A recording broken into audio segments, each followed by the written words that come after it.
Welcome back, Health Bite podcasters. We are here with a new guest. I'm so happy to have you here, Shauna Brittenham Reiter. She is an entrepreneur, she is an author, she is a developer of Alaya Naturals.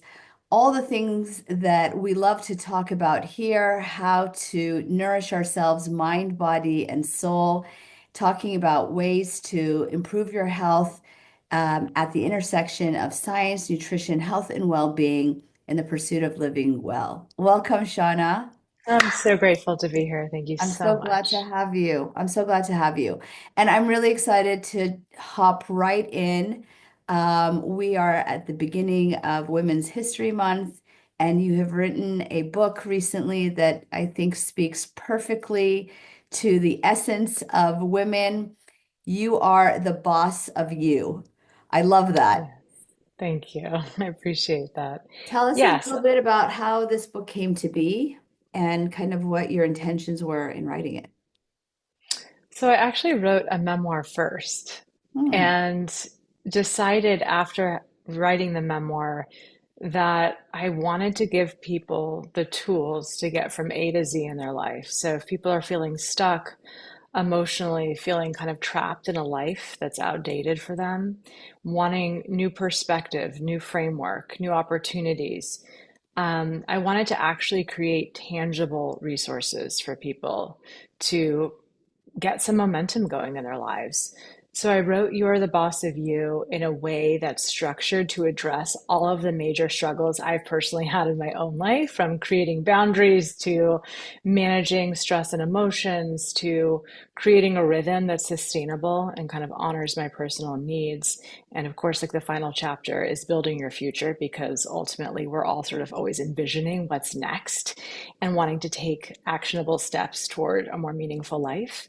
Um, so I decided to publish this book first before the memoir because I wanted to, as quickly as possible, provide people with these tools. And I created a workbook to accompany You Are the Boss of You that can be found on my personal website.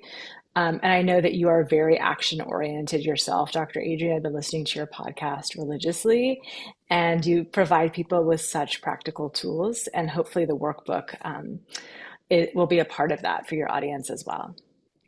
Well, when we do this work, we recognize that sometimes it feels the quote fix feels big and ambitious and sometimes esoteric. And I think it's important for people to recognize that, changing something is big and it is ambitious, and there Mhm. aren't 10 steps to getting your life on track or whatever the case may be.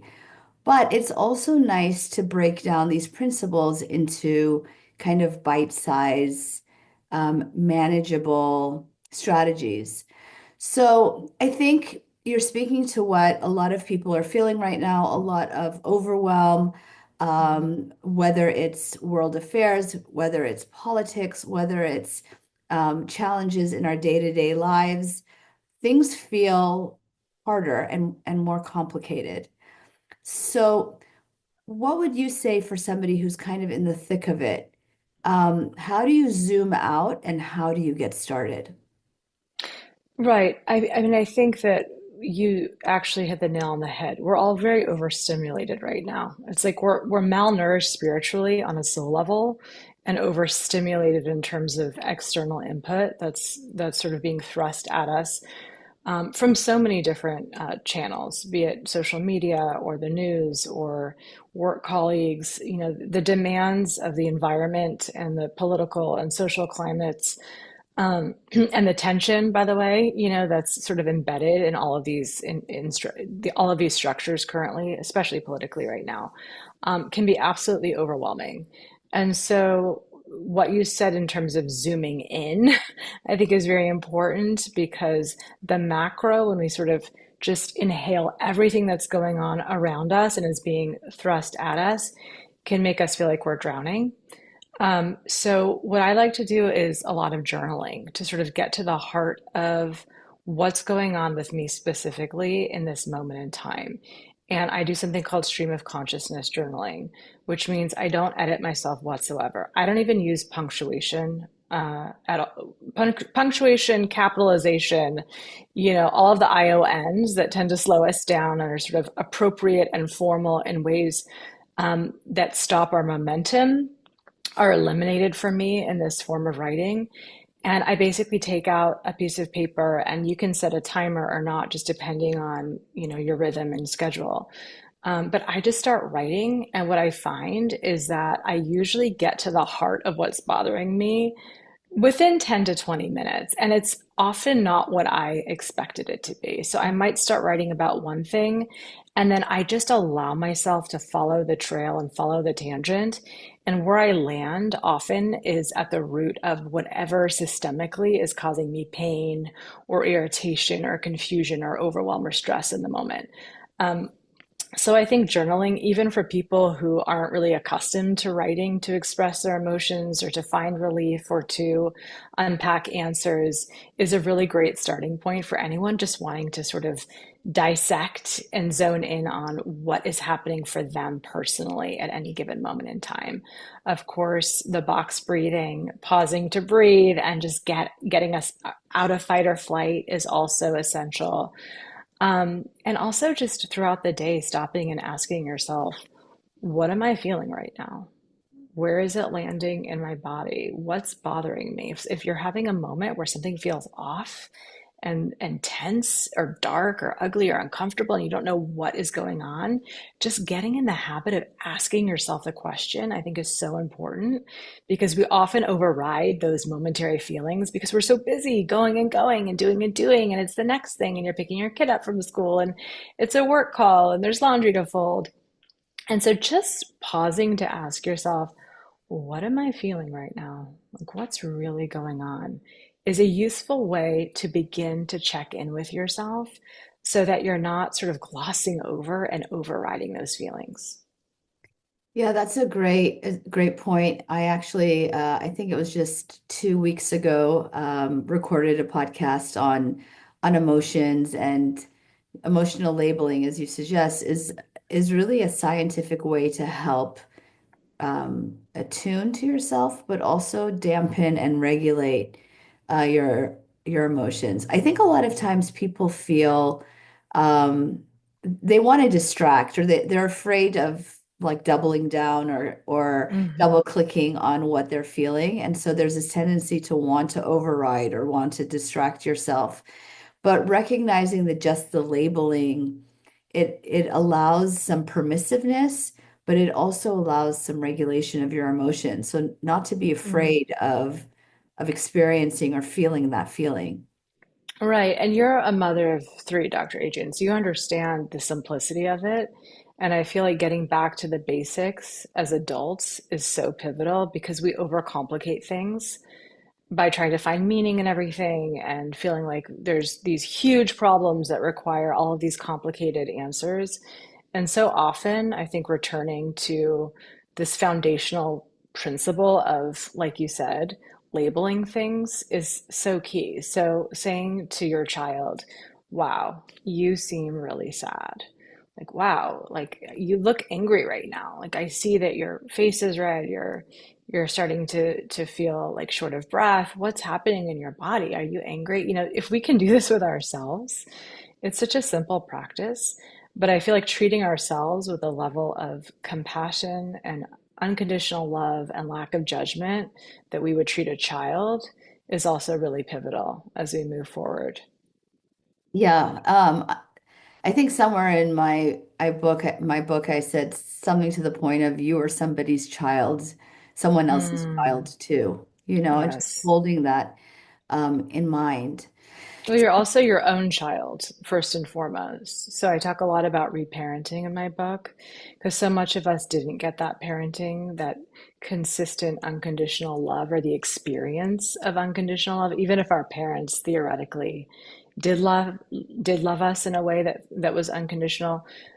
Our experience of their care may have been fragmented or inconsistent in ways that created anxiety or loneliness or fear or an inability just to soothe ourselves or perfectionistic tendencies, or the feeling that we're never enough, and that feeling that drives ambition is often, a lack of adequate parenting. And so if we can understand as adults that it's not too late to actually parent yourself and give yourself the things that your parents weren't able to, simply because they didn't have the tools and weren't provided for in that way as well. It's very empowering because we're not sort of waiting on someone else to rescue us from our big, deep feelings. We're sort of stepping in and saying, I've got you, to yourself. It's very powerful. Yeah, and I think we forget that there is a lot of power in self-validation in validating. I mean, we seek validation from the outside so often, and our systems are kind of geared for that. And our nervous systems are also wired for that, that sense of security that you get from being in community.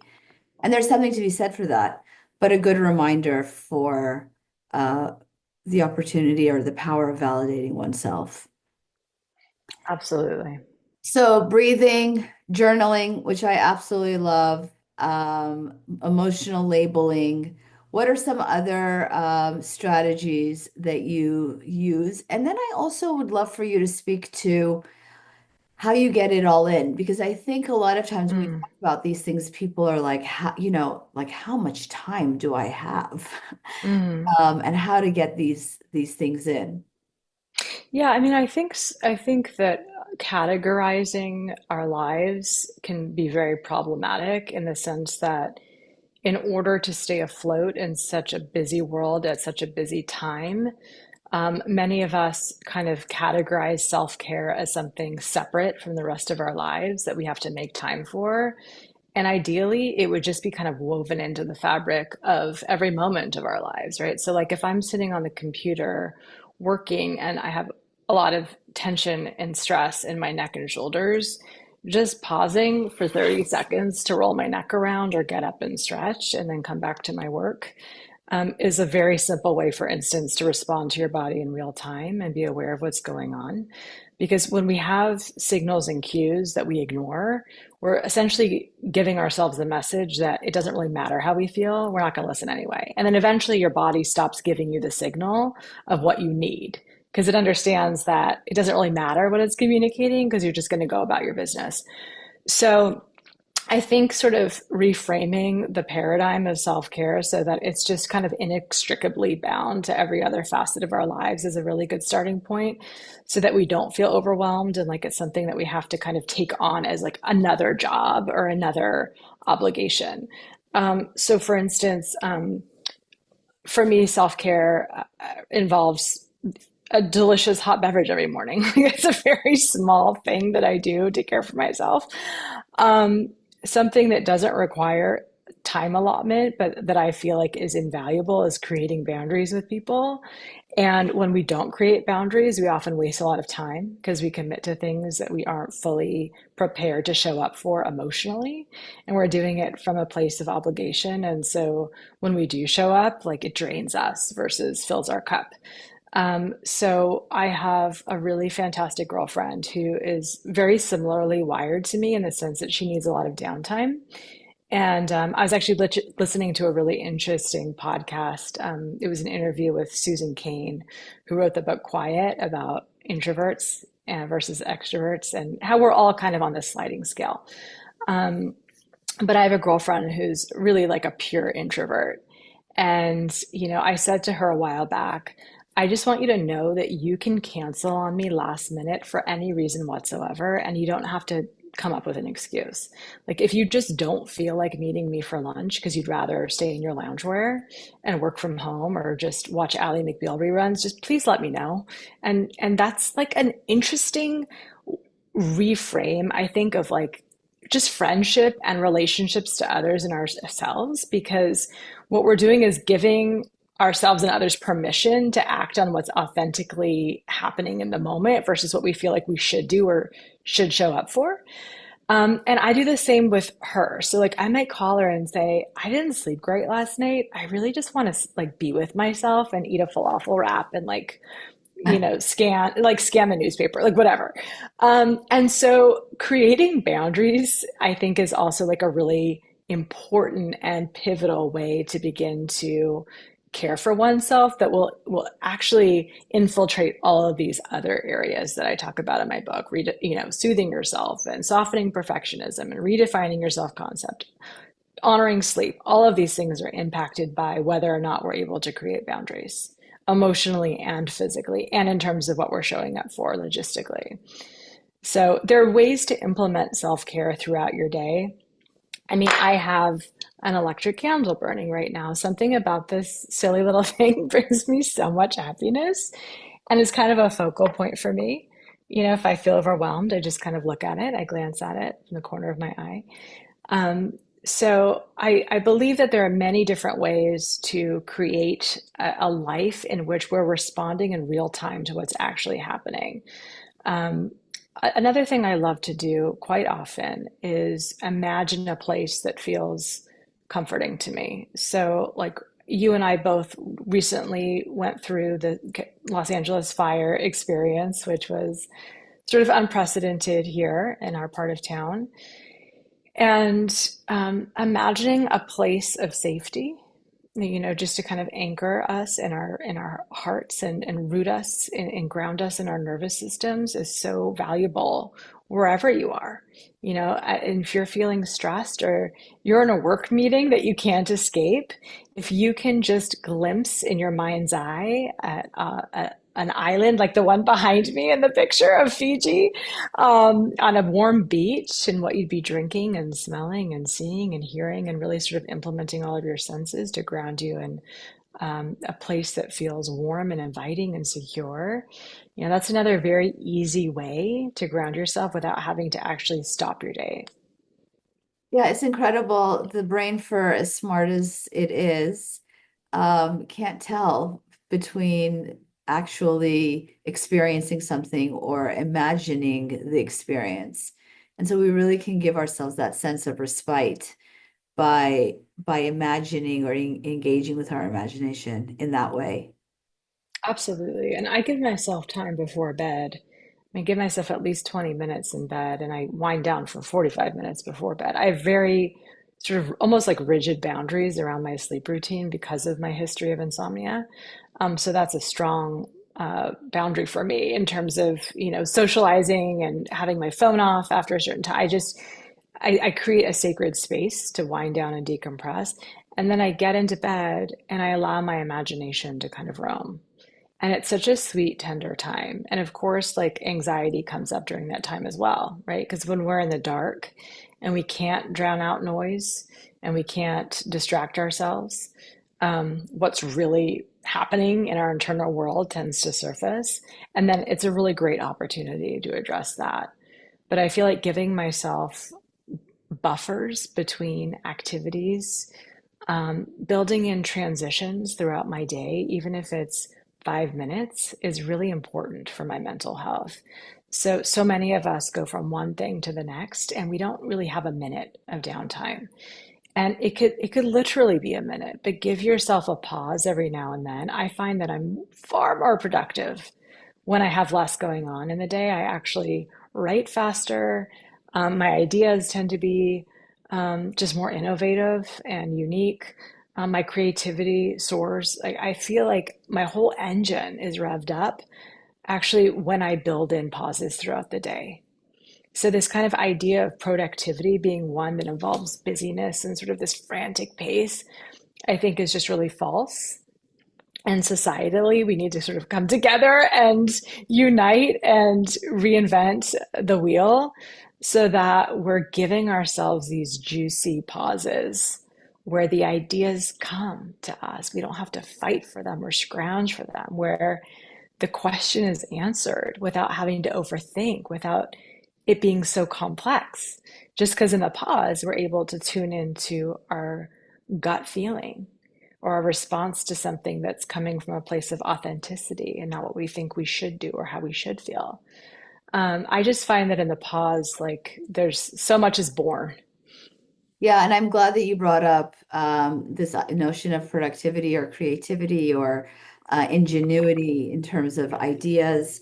Um, and I think people have to give it, well, what I was going to say is that it allows us maybe to give ourselves permission for doing some of these things, knowing that in the long run it will improve, it'll save us time, right? It'll improve the way we work and live, and giving an opportunity for that to unfold. Again, we can be very striving in how we engage in these behaviors because Hmm. we want the outcome, right? But I think Yeah. personal experience and, professional experience and research shows that it does work if we give ourselves the permission to let it unfold. Yes, and also to not sort of view productivity so linearly in the sense that when I'm washing my dishes is usually when I get song idea. I used to be a songwriter. I still go in for studio sessions on somewhat of a regular basis and a singer. And most of the songs that I write while I'm doing housework. Like Mm. I'm literally slowly washing a dish and the melody comes, right? So I think that there's this unrealistic notion that we have to have all of this concentrated time where we're focusing all of our efforts on the thing that we're doing or wanting to pursue. And that's just not necessarily the case. I love to write poetry, and that happens often in movement. It happens in the in-between moments. So if we can start to conceptualize the in-between moments as being just as real and tangible and useful as the event that we've scheduled, you never know what will take place and what will take shape in those moments. It could be the idea for your next entrepreneurial business, is like it occurs when you're actually just going to get the mail. Often we dampen our creativity and our souls get depressed when we put all this pressure on ourselves and are so focused on trying to make things happen that we don't allow ourselves to receive. And of course it's a balance, right? Like you don't have an idea and then not put things into action to materialize that idea, but the seed of so many of our dreams, I think, um, is planted in very unsuspecting moments. At times we wouldn't necessarily envision something happening that ultimately is prolific. Yeah, well said. So I think we're headed in that direction anyway, but if we could like fast forward to the last chapter of the book, how this comes together in terms of recreating our lives and in the next step or the next, I don't want to say version, but the next chapter, right? The next chapter of our lives. How does this kind of all come together for you in your mind? Well, it comes together very organically, first of all, and I think it's a very individual sort of evolution. But first and foremost, who you are today may or may not have very much to do with who you were 10 years ago. Like we're always stripping away parts of ourselves that encumber us from feeling fully authentic, right? So I believe that it's important at every moment and every stage of your life to allow yourself to be who you are in that moment and to dream from that place and to understand that what did or didn't happen 5 years ago may or may not be relevant to where you are today. Life is cumulative. We build on chapters, of course. My past informs my future, of obviously. But what I'm pursuing now, for instance, is very different from what I was pursuing 10 years ago as a singer and songwriter, as a preschool teacher. I started my company, Alaya Naturals, in 2018. um, what me writing isn't something I expected to ever do as a career. And so to kind of give yourself permission to unglue your identity from what has come before, I think is a great first step in understanding that you're limitless, right? Like you may or may not have the skills to do the thing you dream of doing. And I guarantee if you're passionate and persistent, you will find a way, you will chart a course. I think asking for help is invaluable. Being open to receiving support is something that many of us have a hard time with because we're so used to giving and being caretakers ourselves that we don't allow ourselves to receive. So, for instance, a dad of some of my children's friends at school offered to take my kids to school this morning because I brought his kids home yesterday. It would have been really helpful for me. I have a really big day today. and lots stacked. And I did not accept his help. And this morning, I'm scrambling out the door in the rain, and the kids' lunch boxes are opening in all the wrong places, and snacks are spilling out. And I'm getting into the car, and my husband said, "Hey, why didn't you say yes?" And I really had to sit with the answer to that, you know. And what it was that I tend to be perfectionistic. And and I have a whole chapter in my book about softening perfectionism, but it's a work in progress. I tend to think very critically about every single aspect of what could happen in the future. And so I stop myself from creating momentum and getting the help I need because I'm busy trying to perfect all of the details surrounding change, surrounding progress, surrounding receiving support. So, the first thing that I would say to anyone who's in a position of wanting to reimagine their lives is immediately drop perfectionism. There's no ideal, there's no standard of perfection that is relevant to your life. People who are where you want to be or who have gained momentum in their career at an earlier stage of their life did so because they were ready for that chapter, and everything that has led to this moment for you is imperative and useful and instructive and necessary to inform your steps forward. So if we can just kind of drop the comparisons, stop being so perfectionistic, and lunge into the creativity and the passion of creation, it becomes a very exciting process versus daunting. And then if we could begin to kind of like perceive our lives as a series of clues, that are unfolding. It's like, oh, this person knows that person who's doing something similar to what I thought about doing last year that I didn't pursue because I felt like I didn't have the time or I wasn't ready. I'm going to ask my friend to set up a phone call and I'm going to see if they can give me some advice. Where did they start? Look at the people who are doing something similar to what you want to do or how you want to feel and ask them what helped you? What were the resources that moved you forward? Maybe it was a book.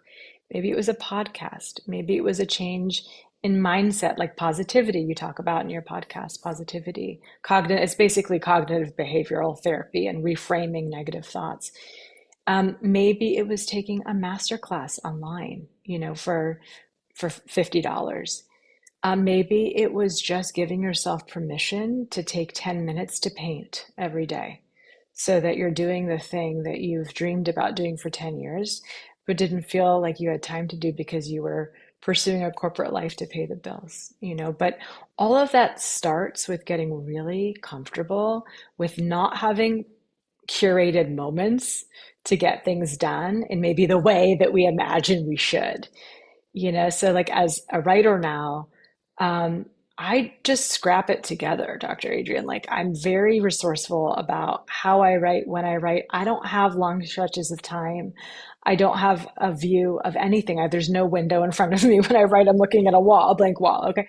That's fine. I write a lot in the car, speaking into a voice memo, or rather speaking into my phone and creating a voice memo. There are just so many creative ways to pursue what we're thinking of without having it be perfect.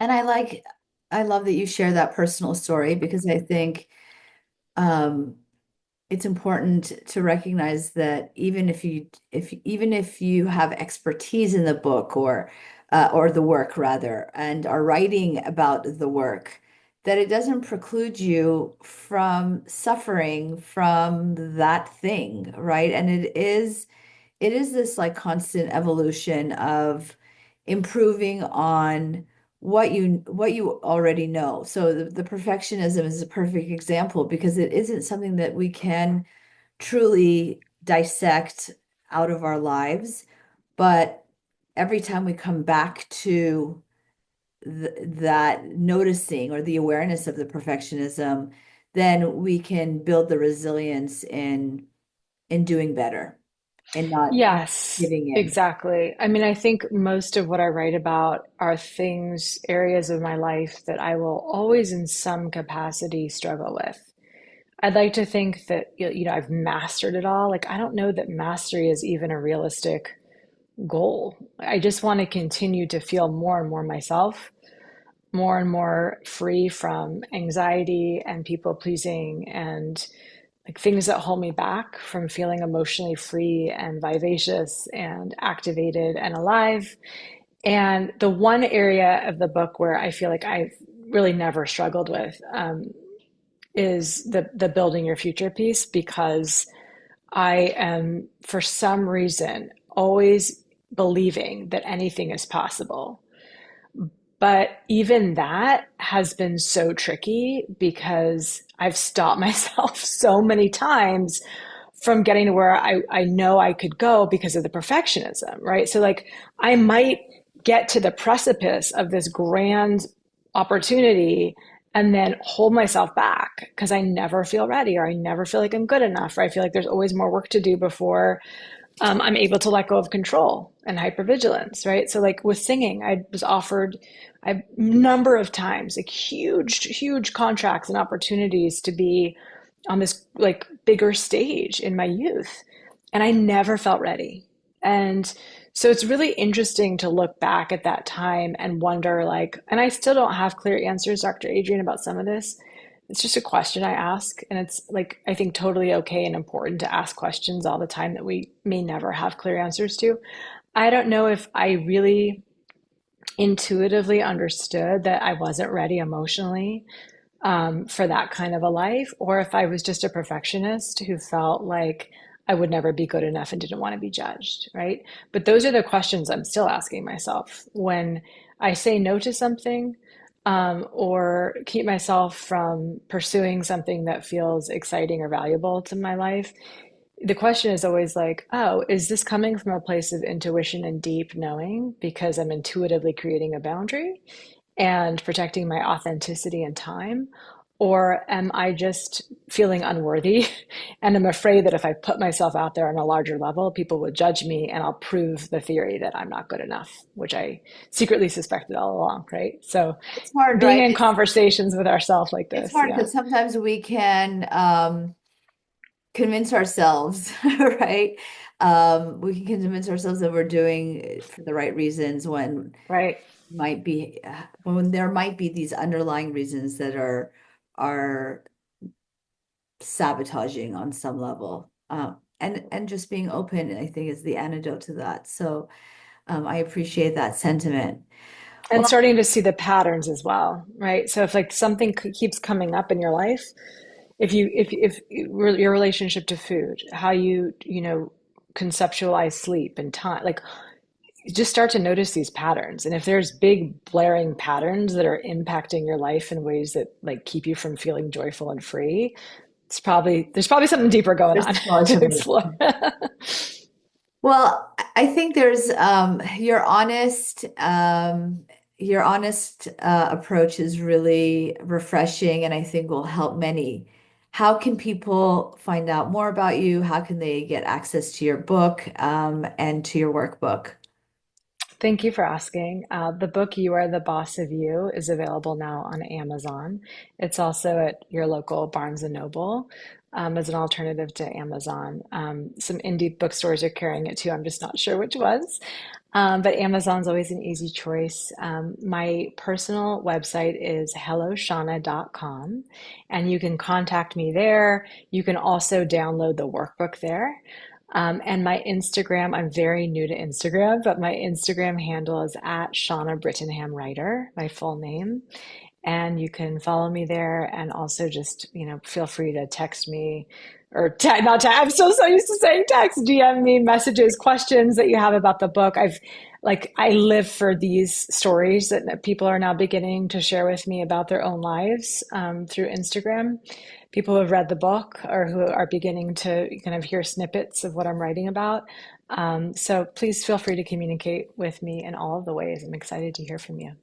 Well, I am looking forward to getting my hands on the book, and I also went on your website to access the workbook.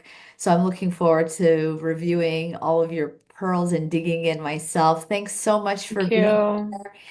And I would say to all the listeners out there, if you felt that if this episode landed for you and feel like somebody could benefit which again, in this time that we're living in, I think everyone can benefit from some of the tools and strategies that we discussed. Please share with friends, family, and someone you love. And I look forward to seeing you all here again next week on Health Bite. Thank you, Shauna. Thank you, Dr. Adrienne.